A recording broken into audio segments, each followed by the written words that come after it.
In other words, let's put Canada first. But one of the ways we can do that is also by making our communities safe again.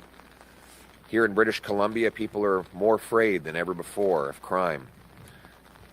As our candidate, Tamara Cronus, will tell you, when she goes door knocking, she meets people who are struggling with fear, who are worried their cars will be stolen, that people addicted to drugs might rob them in order to pay for the addiction.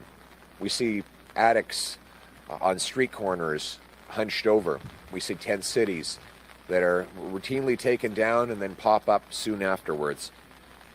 This is the lost Liberal decade, that even in the most beautiful places in the world, like Nanaimo, we have seen this promise broken.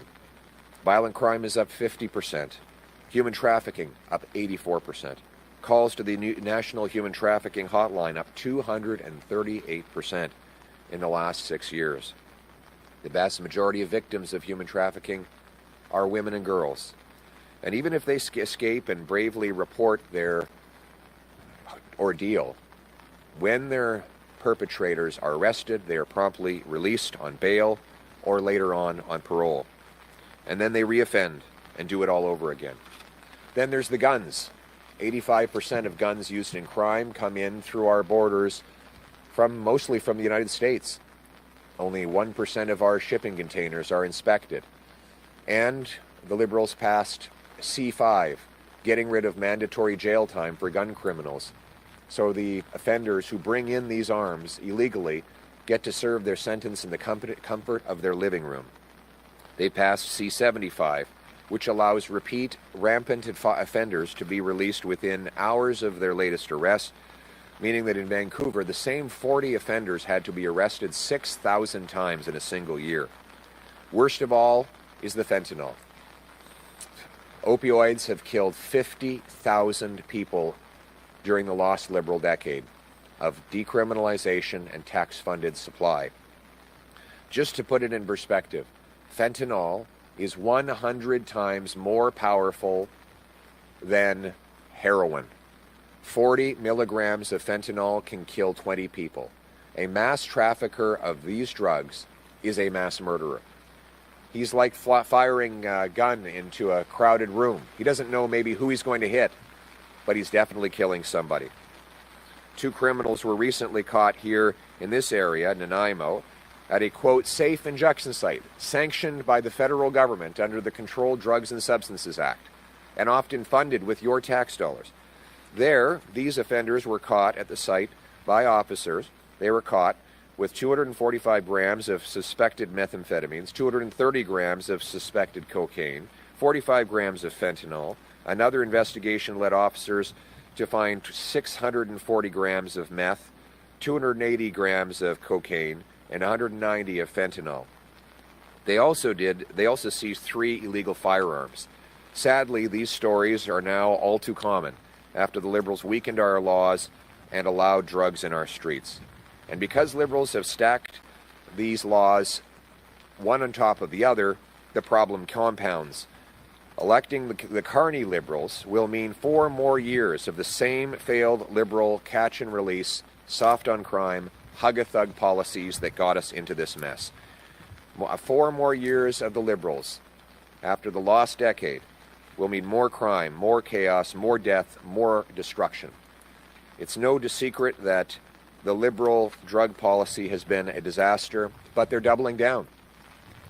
They have the same Liberal ministers, the same Liberal MPs, the same Liberal strategists, and the same Liberal policies of the last decade. In fact, they've gotten even more extreme. Now, the Liberals have brought on Gregor Robertson, the radical former mayor of Vancouver, who's known for running dangerous experiments like drug liberalization and so-called safe supply that flooded the streets. A recent study showed that these policies increased opioid hospitalizations by 58%. And the Vancouver police say that 50% of all the hydromorphone they recover is actually tax-funded drugs distributed by our very own government. It's nice to see the experts, so-called experts, finally acknowledging that they were wrong all along. But that does not mean the Liberals understand that. Gregor Robertson was one of the most radical zealots promoting free drugs in our communities, safe injection sites on every street corner, without consultation and regardless of whether people opposed. The courageous Chinese community in Richmond was forced again and again to stand up against these policies, and now everybody is speaking up. But Mark Carney won't solve the problem that his party caused. He said that fentanyl is not even a crisis in Canada. I don't know what world he lives on. How out of touch do you have to be to dismiss the idea of a fentanyl crisis? Or to bring on Gregor Robertson, the most radical pro-drug politician in Canadian history, as a new candidate and likely new minister in the forthcoming, if, God forbid, the Liberals were ever to be reelected. The record of death and destruction from Liberal policies is one of the great human tragedies of our times, and my heart goes out to all who need help. But the good news is we can fix what they broke. We need a strong, new Conservative government that will stop the crime and put Canada first for a change. We will do that. We will do it with common sense policies that take the dangerous offenders off the street. 1, we will repeal C5 and end house arrest for the most serious offenders. We will also ensure that we reinstate mandatory prison sentences for serious gun, drug, and human trafficking crimes. We will repeal the Liberal catch and release bail law, C-75. And we will also stand up against the Liberal policy of putting serious mass murderers in medium penitentiaries by getting rid of Liberal law C-83. And that's why I am announcing today that that a new Conservative government will put Canadians first for a change, and we will ensure the monsters who kill our people and endanger our communities go to jail for life. A new Conservative government will impose life sentences for the most serious cases of fentanyl distribution, gun smuggling, and human trafficking. First, if a criminal is convicted of 5 or more counts of human trafficking, they will get life sentences. Second, anyone convicted of 5 or more cases of anyone convicted of large-scale trafficking of illegal firearms will get life sentences. And third, anyone caught trafficking or producing more than 40 milligrams of fentanyl will get life sentences. Life sentences will be in place to protect Canadians and to end the chaos in our streets. These policies are necessary to protect the charter rights of Canadians. We will end automatic bail for anyone charged with human trafficking, and we will strengthen human trafficking laws so that the prosecutors don't have to prove anymore that traffickers used fear and intimidation. Mark my words, if you exploit and terrorize our people, you will go to jail for life and you will never come out alive. If Canadians choose to put Canada first with a common sense Conservative government, these monsters will be off our streets. No more revolving door. We will bring home stronger laws and safer streets. And the choice in the coming election on this will be very clear. After the lost Liberal decade of crime, chaos, drugs, and disorder, do Liberals deserve a 4th term, or is it time to put Canada first and to protect our people with a new Conservative government that will put offenders behind bars for good? We will restore the Canadian promise. We will make this a country where hard work pays off by cutting income tax 15%. We will make housing affordable by axing the sales tax on new homes and stimulating municipal governments to speed up permits and free up land so you can afford a place to live.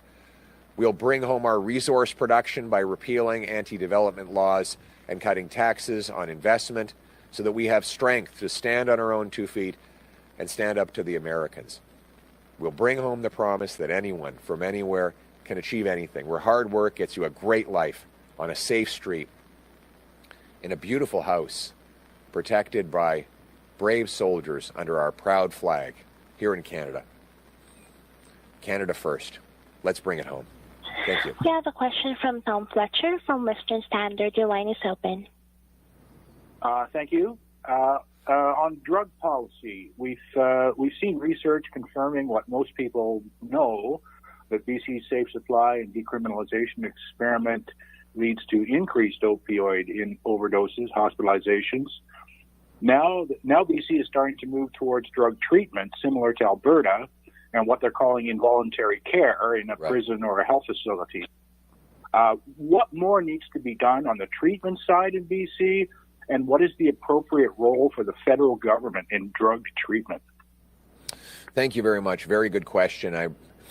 About 2 years ago, I made a video near one of the tent encampments in Vancouver where I said that this policy of decriminalizing and handing out drugs on our streets was a disaster, and the Liberals attacked me mercilessly for it, saying that it was cold-hearted and mean.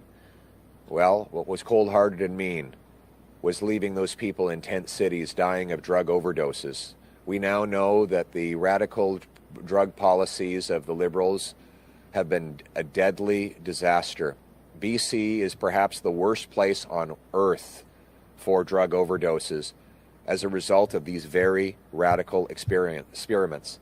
Liberals now have the same MPs, the same ministers, and even some of the more radical people like Gregor Robertson, who are on their team that will continue the chaos. Canadians will have to decide. After a lost Liberal decade of drug overdoses, death, and chaos in our streets, is it time to re-elect them a fourth time in power, or do we need to put Canada and Canadian safety first with a new Conservative government that will ban the drugs, stop giving out tax-funded opioids, shut down the drug consumption sites, and put the resources into treatment and recovery to bring our loved ones home drug-free? Detox, counseling, group therapy, physical exercise, yoga, sweat lodges for First Nations, job placement and housing to get people off the street, out of the tents, into homes. And my message to anyone out there who's struggling with addiction: hang on, have hope. Help is on the way.